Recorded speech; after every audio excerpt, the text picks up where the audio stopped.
Alright, YouTube, welcome back to the Week 4 NFL predictions. First up on Thursday, we got what was supposed to be a clash of titans as the Minnesota Vikings take on the Los Angeles Rams. This game still has a little bit of that luster to it, but it's definitely not the same after Josh Allen absolutely destroyed the Vikings last week. What gives them a little bit more of a shot is Aqib Talib and Marcus Peters both being out for the Rams. It's hard enough to cover Stephon Diggs and Adam Thielen, but with those two out, I think that makes it a lot closer than it would be normally. I'm still going to give the edge to the Rams because they've shown no signs of slowing down on offense. We'll go something of a shootout, like 33-28. The Rams take it and continue to be undefeated. Next up, we got the Jacksonville Jaguars coming off a miserable loss to the Titans, taking on the New York Jets, who unfortunately were the victim of the Baker Mayfield train. I think this one is going to be a little bit closer than it should, but it's hard to pick against Jacksonville's defense. I think they're going to swarm Sam Darnold and make it really difficult for him. And Blake Bortles he'll do enough to get some points, something along the lines of 17-13, but it's really not that close even. Next up, we got the 1-2 Patriots taking on the surprising 3-0 Dolphins. Normally, this would be a no-brainer. It'd be New England all day. But there seems to be a little bit of turmoil in New England. The offense kind of tends to stagnate until they're behind. And Miami looks really, really good. And New England's defense is New England's defense. Nothing to be that impressed with. I think I'm going to lean towards the Dolphins, but this is the one I wouldn't necessarily bet on. I just feel like the Dolphins have looked really good. Adam Gase has Ryan Tannehill clicking on all cylinders. Kenny Stills is looking pretty nice. The defense on the Dolphins is looking pretty nice considering what they lost. I'm going to say they win this one in a really close division game, but the Patriots are still by far the favorite in the division to win the division. Let's go 27-20. Miami just barely holds on. Next up, we got the 2-1 Eagles taking on in my opinion, the surprising 2-1 Titans. The Titans are coming off a defensive battle royale against the Jaguars, where they won 9-6 with two different quarterbacks. And the Eagles have welcomed Carson Wentz back, but it was a bit of a struggle against Indianapolis. It feels like they squeaked one by, even though they doubled the Colts in yards. I think the Eagles, even with not much receiver help, but with tight ends, running backs, play calling, and just Carson Wentz, they should be able to outscore Tennessee pretty comfortably. Let's go 24-13 Eagles. I think Mariota or Blaine Gabbert, whoever plays, is just going to struggle. Next up, we got the also surprising 0-3 Texans taking on the 1-2 Colts. The Colts have not really had any tough games. Well, they haven't had any easy games this year, I should say, in either direction. They had a pretty easy win against the Redskins, but it felt like the Redskins were in that one till the end. They choked away against the Bengals, and they barely lost to the Eagles last week. Houston's been kind of in their games, but they haven't looked all that impressive. I mean, Will Fuller's had a good week. DeAndre Hopkins has looked pretty good. Deshaun Watson looks kind of similar to what he did last year, just not as a rookie, and teams have kind of figured out how to slow him down and how to make those picks count against him. It's really hard to pick against Andrew Luck and the Colts in this one just because they've looked pretty good all season. They've had a lot of stagnant moments, like that thing with Jacoby Brissett and Andrew Luck does raise some concerns. I don't think Luck's above 85% right now. I think right now he's still playing with maybe not a wounded wing, but not a fully healed wing. But I just can't see Houston. They haven't looked very good. I mean, J.J. Watt, Whitney Merciless, and Jadeveon Clowney does not look as dangerous as everyone thought coming into the year. And the Colts' offensive line probably won't hold up that well, but I think their defense will keep Houston in check just enough. They've played surprisingly well. Let's go 24-17. Colts win. Andrew Luck holds the ball late. They'll say they have a late lead early in the fourth. Texans start to come back, but Andrew Luck holds them off. Next up, we got the Buffalo Bills coming off the surprise game of the year after thrashing the Vikings, taking on the Green Bay Packers, who kind of just got smacked by the Redskins. Clay Matthews is good for at least one roughing the passer call every fourth quarter of every week. Ooh, this one's kind of tough, even though I think the Bills are one of the worst teams in the league. I'm starting to wonder if maybe they found their stride, especially on defense, because they got after Kirk Cousins. And the Packers aren't exactly the best offensive line right now. And Aaron Rodgers he's playing with basically a dead knee. I'm still going to go with the Packers, maybe 30-20, but I think it's going to be pretty close throughout the game. I feel like Buffalo's going to be in a lot of games now that they have their quarterback. I don't know if Josh Allen's going to have a magnificent season, but I think he has enough just ridiculous arm strength, mobility, and overall natural talent to keep them in a lot of games. Next up, we got the 1-2 Lions taking on the 1-2 Cowboys.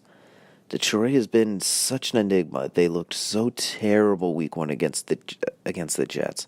They looked pretty good against a pretty good 49ers team. And they looked outstanding against the New England Patriots team that was a Super Bowl favorite. So this makes me wonder, what are we going to see this week from? Are we going to see that Stafford, Golden Tate? Are we going to see that offense? Is Kerryon Johnson going to be the feature back? And is that defense going to get after it this week like they did last week? And then we have the Dallas Cowboys, who might have one of the top 5 defenses in the league. They get after quarterbacks. DeMarcus Lawrence is a freak. Jalen Smith, it looks like that monster everyone thought he'd be coming out. Sean Lee I don't even think he's the best linebacker anymore. I think Jalen Smith's taken over that spot from him, which makes Sean Lee your second best linebacker. The corners look pretty good. That's a hell of a defense in Dallas. But that offense is pathetically bad. Dak Prescott just looks lost half the time. He doesn't look like he really knows how to read the defense. His receivers are pretty mediocre besides Cole Beasley. They don't really help him out a whole lot, but even when they do get open, he tends to miss them. His best asset is as a running quarterback, and they wait till the fourth quarter when they're down 2 scores to run a read option in the red zone. Zeke looks nice most of the time. He is coming off a 100-yard game, but that was mostly thanks to 2 or 3 20-yard runs. Other than that, he looks kind of slow, honestly. Like he doesn't seem to explode like he used to, except in really short bursts. Kind of reminds me of when Trent Richardson put on a little more muscle to try and take the beating of the NFL, but he ended up losing all of his agility and quickness. Now, Zeke's nowhere near as bad as Trent Richardson, don't get me wrong there. I just think he looks a step slower than he did like as a rookie, for example. I think I'm going to go with the Lions on this one because Stafford's going to throw the Cowboys defense the ball a few times. It's up to them to catch it, of course. And I think they're going to do enough to slow down Zeke. Kerryon Johnson balances out their attack that they haven't had in years. I think they make just enough plays because the Cowboys' offense is overall really, really anemic. The only time they've really looked pretty good on offense is when they threw it deep to Tavon Austin one time against the Giants. And then at the end of the game is when the defense is playing basically just playing prevent. Let's go 20-14. The Lions win. Stafford makes a play in the fourth quarter to win it. Next up, we have probably what surprisingly might be the second best matchup of the week, besides the Thursday night game, when you have the 2-1 Buccaneers coming off a really close loss to Pittsburgh, take on the Chicago Bears who kind of had a much closer game than they should have against the Cardinals, considering how good the Bears defense looked the previous 2 weeks and for 3 quarters of that game. The problem is the Tampa Bay defense is god-awful, and the Bears offense is also awful. So I think it'll be whoever wins that matchup, because I don't think Mitch Trubisky looks too bad. I don't think he's quite found his stride yet. I think playing those games last year might have held him back a little bit, considering he had nothing to throw to. It was pretty much just a fluky whatever we can create offense. And there's supposed to be some storms in that game, so I think that favors the defensive team. We're going to go with the Chicago Bears winning and advancing to 3-1. Let's say something along the lines of 21-18. I think they managed to contain Fitzpatrick from going ballistic on them. And then when they do have him, unlike the Steelers, who after they had Fitzpatrick down a little bit, they just kept letting him get back in the game and just let him get back in the game. I think the Bears will kill a lot of the clock, hold on to the ball, and prevent that from happening. Next up, we got the Cincinnati Bengals taking on the Atlanta Falcons. Cincinnati looked really, really surprisingly good from the second half of the Colts game up all the way through until they ran into the Carolina buzzsaw last week. And Andy Dalton ended up throwing 4 picks and just looked a little lost down the stretch. Atlanta, they look really good. Everybody on their defense is injured. Both safeties, pretty much everyone not named Desmond Trufant or Vic Beasley. They cannot catch a break. They're still in a lot of these games in spite of it. And I think if all those guys were healthy, they could easily be 2-1, maybe even 3-0 if some of those guys don't get hurt against the Eagles. This is a tough one because I think Cincinnati's kind of downward trending a little bit after last week, where Atlanta's kind of stuck. They can't really get much better unless some other people start to step up and fill in those roles. I'm going to say Julio, Calvin Ridley, and the offense for the Falcons will be just a little too much to stop. Let's go 30-24. Atlanta just outguns them. Next, we got a battle of what just a couple of years ago was nearly an NFC title game as the Seattle Seahawks take on the 0-3 Arizona Cardinals. Seattle's offensive line is pretty bad. Russell Wilson looks a little lost out there just reading defenses. He's dropping back really, really far trying to get as much separation as he can, but he's ended up putting himself in position to get hit by defensive ends. Then he sprints forward, and if one of his guards or center gets beat, he's running straight into a sack. Tyler Lockett's pretty much good for a deep play a game, but that's about it. Will Dissly looks pretty fantastic as a rookie, considering he was just supposed to be an extra offensive lineman. Chris Carson is a grown man running. Rashad Penny's not all right.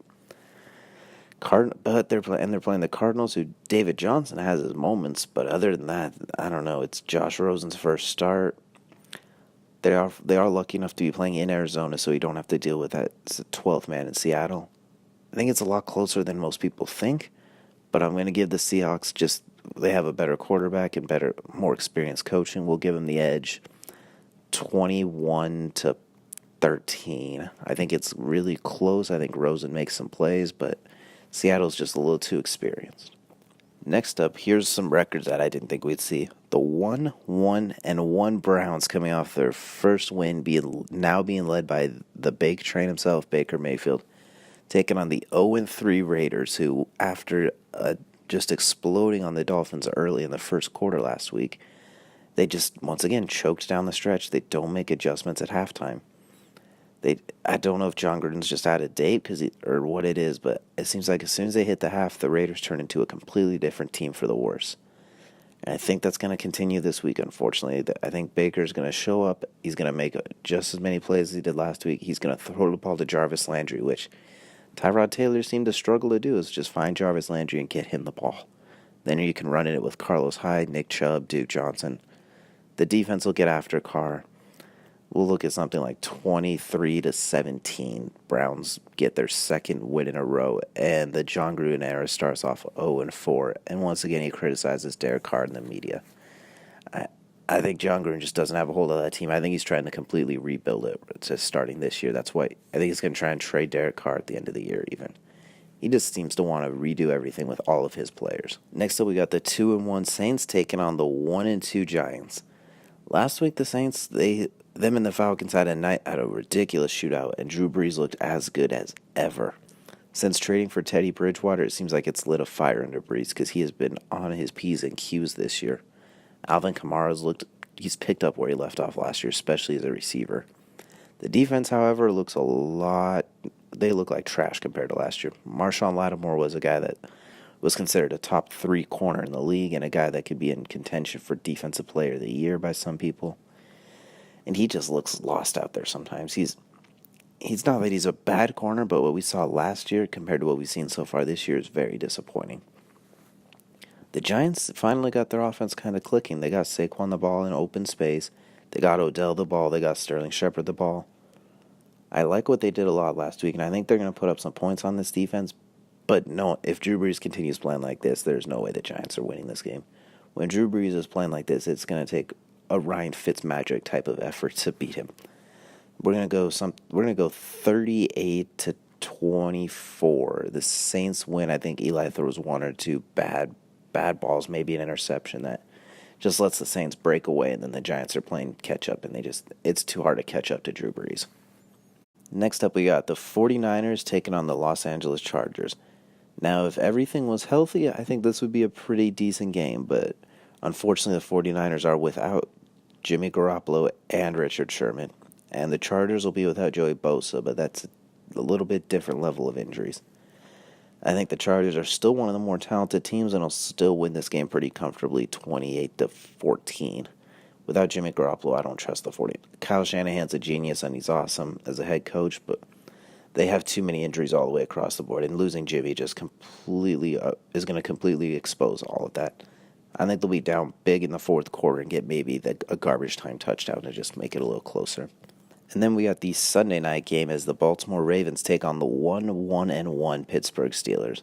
While the Steelers' one win is against the hottest team in the league, arguably at the time with the Buccaneers, their defense just looks miserable when they either get an interception, they get a sack, or they give up a long touchdown. They can't seem to just stop people, force 3-and-outs. They don't seem to buckle down once it gets close to the red zone. They're all or nothing. The Ravens, they're really, really fluky so far this year. Like, they'll look great one week, bad the next week, great the next week. And unfortunately, I think this is the week where they kind of play a little bit down. I think Joe Flacco's going to throw a few bad passes. I don't think they'll be able to run the ball. And I think the defense will give up a few too many plays to the Steelers, who I think are somewhat starting to catch their stride a little bit. We'll go Pittsburgh 26, Baltimore 24. I think it's a really close one still. I think the Steelers just make the plays down the stretch to win. And then here's a surprisingly good game at this point in the season. The 3-0 Kansas City Chiefs with Patrick Mahomes setting the league on fire, taking on the Denver Broncos with nonetheless Von Miller, who's been arguably the second best defensive player in the league so far, and one of the best running attacks in the league as well. Kansas City's defense has not stopped anybody, really. They can get off the field if they can get you to a third down, but they give up way too many huge plays. They'll go stop you on one play, 30 yards the next. Whereas Denver is the team that's going to they're just going to methodically dink and dunk and drive and run, and they're going to kill a lot of clock. I think they're going to find a way to keep Patrick Mahomes on the sideline. I think their defense is going to get after him. I'm not saying he's going to look bad. He'll still probably have his 250 and 2 touchdowns easily. But I think it's going to be a lot closer than it's been his other games. I think it's going to be a little more ugly. I'm actually going to lean a little bit towards Denver in this one in a game that I think afterwards people are going to overreact and be like, oh, this is Patrick Mahomes. He's not as great as we thought. When I think he's still fantastic. I think he's going to be really good. But I think this is one of those games where he just doesn't light them up. Let's go 24-21. Denver wins on a late drive. Case Keenum's looked pretty good in the fourth quarter so far. And that's all for this week's NFL predictions. Thanks for watching. Feel free to subscribe or follow my Twitter account. I tweet a lot during the games, and sometimes I like to overreact as well.